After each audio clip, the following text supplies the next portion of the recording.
Bonjour, donc dans cette vidéo nous allons voir le morceau Police in Pam des Beatles. Avant de commencer, assure-toi que tu es bien accordé. Et on commence tout de suite avec le travail de la toute première partie, donc l'intro. Le premier accord que l'on va jouer est un accord de Ré majeur. On a donc le majeur qui va se poser sur la troisième case de la corde de Si, et l'index sur la deuxième case de la corde de Mi aigu. Ça nous donne ceci. Le deuxième accord de l'intro est un La majeur. On l'obtient en posant l'index sur la deuxième case de la corde de Sol et le majeur sur la deuxième case de la corde de Si. Et on jouera aussi la corde de Mi aigu à vide. Donc il faut que tu fasses attention à bien la laisser résonner, bien avoir les doigts qui passent au-dessus de la corde. Voilà donc le La majeur. Et pour terminer, le dernier accord est un Mi majeur et on le jouera avec le majeur posé sur la deuxième case de la corde de Ré et l'index sur la première case de la corde de Sol. Et on jouera les cordes de Ré, de Sol, de Si et de Mi. Voilà. Donc travaille bien avec un métronome. Tu peux le régler sur approximativement 120 BPM, 120 battements par minute. Et on passe tout de suite à la deuxième partie du morceau. Bien, donc on passe au travail de la partie couplet. Donc on commencera cette partie avec les mêmes accords que sur l'introduction, mais cette fois-ci la rythmique est un peu plus complexe. Donc on a 2 noirs, croche, croche, croche, croche, lié, croche, croche, blanche. Donc je vais le jouer avec les accords, c'est parti. 1, 2, 3, 4.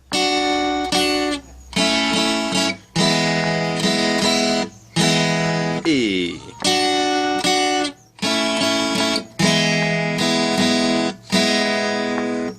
voilà. Les deux derniers accords de cette partie-là sont un Sol majeur. Donc on posera simplement l'annulaire sur la troisième case de la corde de Mi et on jouera les 3 premières cordes, donc corde de Sol, corde de Si et corde de Mi. Puis un Si majeur où on posera l'index sur la deuxième case de la corde de Sol et le majeur sur la deuxième case de la corde de Mi aigu. Voilà, donc avec cette rythmique,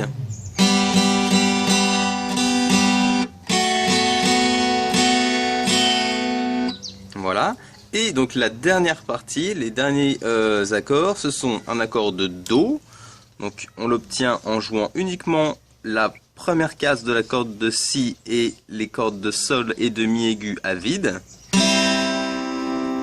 puis un Ré. Alors en vérité c'est un Ré 9, ici je l'ai simplifié, je l'ai nommé juste Ré. Donc l'index sur la deuxième case de la corde de Sol et le majeur sur la troisième case de la corde de Si. Et on laissera résonner la corde de Mi aigu à vide. Puis un accord de Mi aigu, donc on a l'index qui se pose sur la première case de la corde de Sol. Et on laissera résonner la corde de Si et la corde de Mi à vide. On va voir maintenant le deuxième couplet qui est légèrement différent. Ce sont les mêmes accords, mais j'ai choisi des façons de jouer différentes. Donc le premier accord qu'on va rencontrer est toujours un Ré majeur, mais cette fois-ci on va le jouer plus grave. On va donc jouer avec l'index sur la deuxième case de la corde de Sol, et le majeur sur la troisième case de la corde de Si.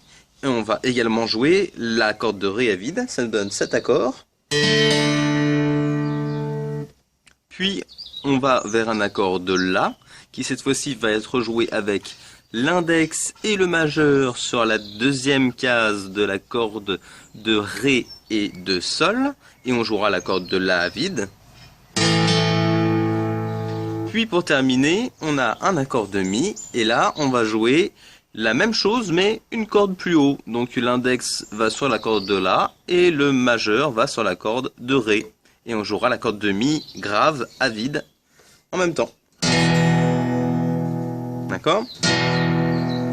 Ça donne ceci.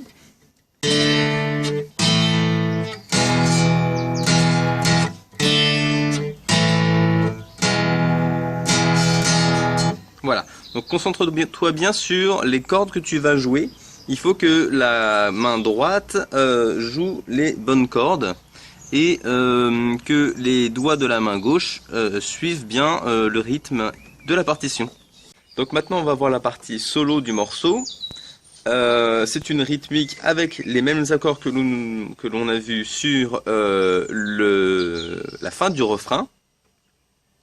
Donc on a un Ré majeur, puis un accord de La, puis un accord de Mi.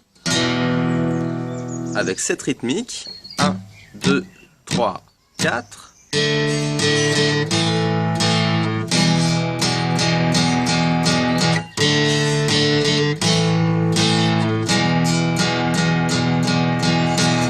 Donc la difficulté de ce passage, c'est de pouvoir changer de position au niveau de la main gauche rapidement et surtout précisément. Tu veux bien fréter les notes juste au moment où tu devras les jouer. Voilà, pour bien respecter le rythme. Je pense surtout à la fin de la deuxième mesure où on a les croches et où il faut tout de suite revenir sur notre Ré majeur. Donc voilà, il faut que tu sois capable de rapidement rejoindre la position de l'accord de Ré. Voilà, donc on joue cette partie-là 8 fois, la durée du solo dans la version originale. Et finalement, il y a donc la dernière partie, l'outro, où on va rester sur le Mi majeur. Tu vois qu'il y a un petit symbole en dessous qui indique qu'on va faire un crescendo. Donc on va avoir...